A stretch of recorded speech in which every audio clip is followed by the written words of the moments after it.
and gustong-gusto niyang malaman or makuha yung attention ng girl na yun, and ayun, dun lang umiikot yung story actually.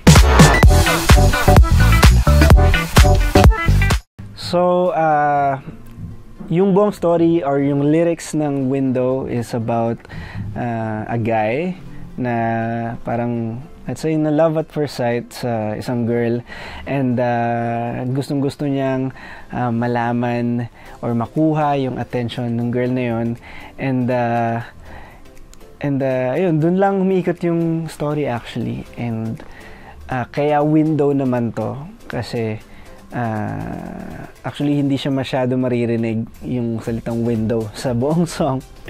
Narinig ko lang siya sa first verse, nandun lang siya sa first verse, and then naisip ko lang para kakaiba, lagyan natin yung title. Kinuha ko dun sa first verse na isang beses na nabanggit.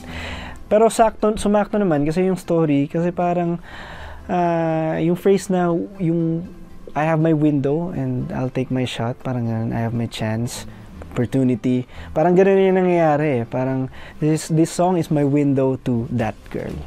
Actually ito parang nasagot ko na rin dati sa first single ko, si Kuya Garrett. Sa lalaki siguro si Kuya Garrett, Anthony Rosaldo. Kung sa babae naman, si Julian San Jose and Stephanie.